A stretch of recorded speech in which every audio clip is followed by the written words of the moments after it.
All right, Eric, we'll start outside. The tongue jack and all of the leveling I will do. I'd prefer to just keep it as is since you guys won't be moving at all. I get it all leveled front to back, left to right. These are the propane tanks. We always fill both of these.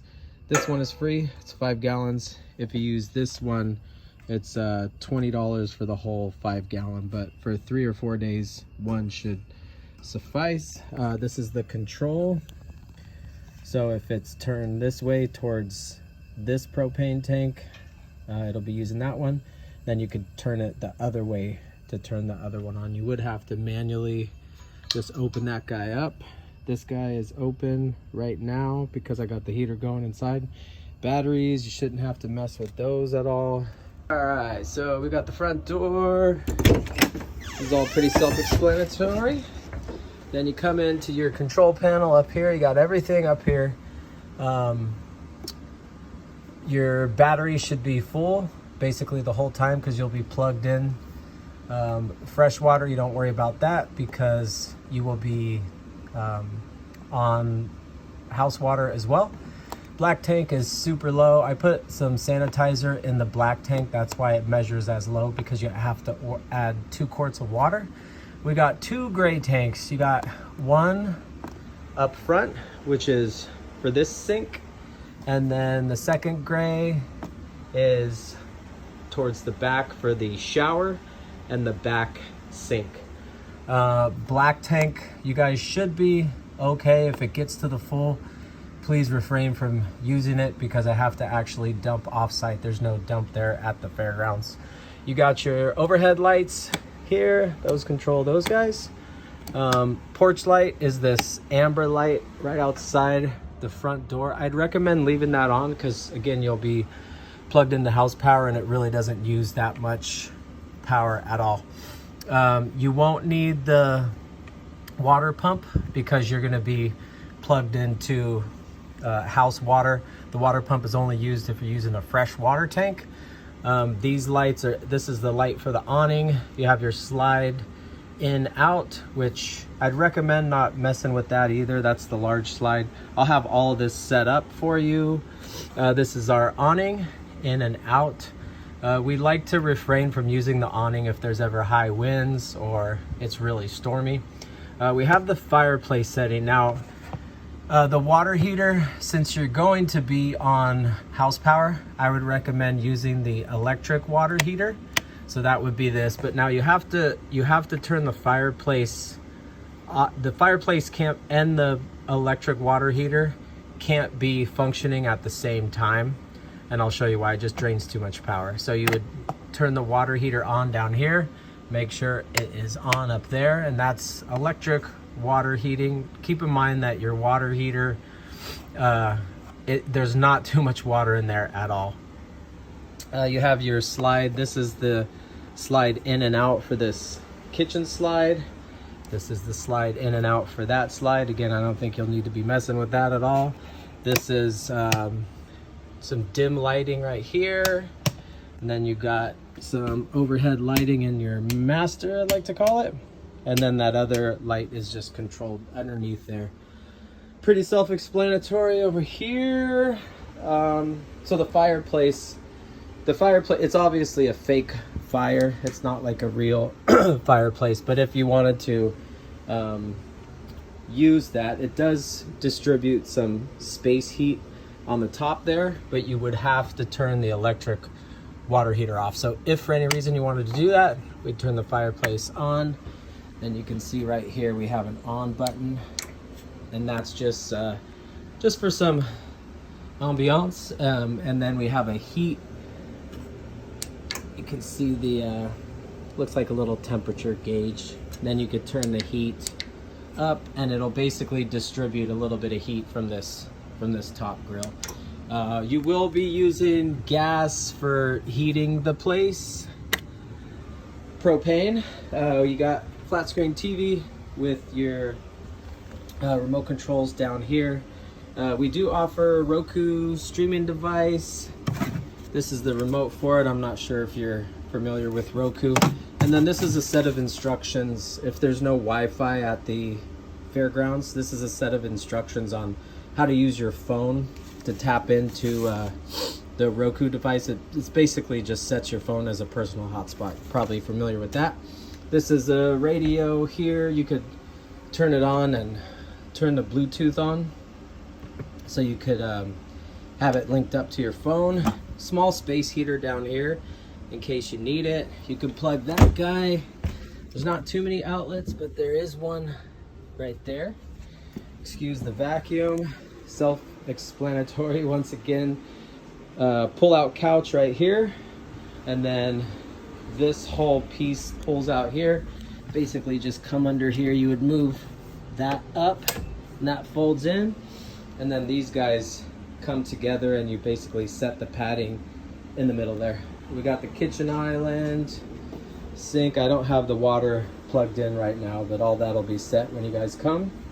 Some storage underneath here, garbage can right there. Then we turn around to the kitchen, microwave.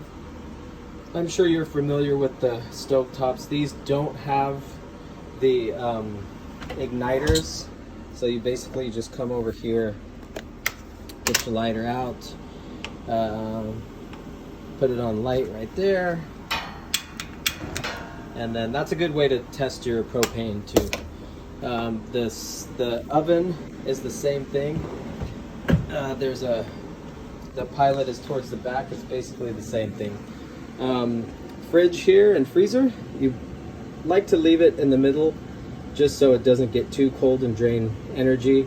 You're going to want to have it on auto. It won't turn on right now. It takes a little while. You're going to want to have it on auto because you'll be plugged in and you won't have to use any gas. But you have a large fridge, large freezer, and then here we have some, there's the coffee maker that you were asking about. This is basically manuals for everything in the trailer.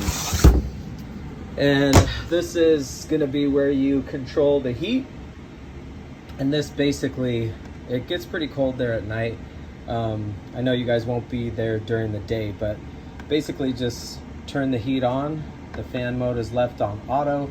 You got your fan speed right here, and then you just set your temperature. It does get really warm in here super fast. I wouldn't recommend setting this too high because you'll go through lots of propane. Got your two back bunks. Beds and all of the bedding is fully sanitized. We do a full turn down. I won't get back there and turn that light on, but when you climb back, there's a switch for that light. Then there's a switch for that light. Again, everything is sanitized, so instead of making the actual beds, we just put the sheets on. You got a foam topper here, so it's nice and comfy. Two comforters to keep you guys warm. Then we got our bathroom right here. Toilet, you probably know how these function. Flush, there's not going to be water in here right now, but you basically flush with this guy down here. There's a little bit of water left over. Shower, self-explanatory once again. Just keep in mind that you don't get a long shower in these campers. The hot water runs out pretty quick. You got your sink over here. Please only use this special single ply RV toilet paper, otherwise the septic can get clogged up. Some moisturizers, some soap, and for the number 2. This is the back porch light. So the nice thing about this is you have that front door there. You got the side door right here, so you have two exits and entrances. And again, on this light, that back porch light, I'd recommend leaving that on too. It just keeps a little bit of light for if you need to step outside late at night. Close that up. You won't need to worry about any of the septic stuff because I'll be taking care of all that. This you shouldn't have to mess with, but this is your power panel and all of your breakers. Everything is labeled. We ask that people just don't mess with that. If you have any problems with electrical, just give me a buzz. We have our first aid kit. We got some extra toothbrushes, Kleenex, 4 fresh towels. Again, everything is sanitized in between renters. I think that's about it. If you have any questions or concerns, we prefer to communicate through the app. At least Outdoorsy likes us to do that, just so they kind of monitor all the communication and stuff like that. So if you have any, oh yeah, that's right. One more thing. So this is it's the propane and carbon monoxide detector. Now I will say that these are super sensitive. They are known to cause false alarms quite often. So just be aware that if you do kind of, knock one of the dials over here, this thing will pick it up right away. It's loud, if it's obnoxious. I'd recommend if it does happen to go off and there's no propane in here, you would just press the reset button right there. We did have some renters where it went off. It was a total false alarm. We contacted Crossroads and we basically told the manufacturer that this is what happened. They said it's super common on these things. They're very finicky and they're really touchy. So just keep that in mind. You would just reset it, make sure there's no propane in here. And then in addition to that, I'll leave this. This is a gas propane tester. So if for any reason you were really worried about it, you take this red cap off and it will just go around and make sure that there's no propane. I'll leave that right here. Oh yeah, and then drawers over here, you got some cooking utensils, forks, spoons, knives, pots and pans, and then some dishware, coffee cups, plates, bowls, all that good stuff. If you have any questions at all, feel free to reach out. Thanks, Eric.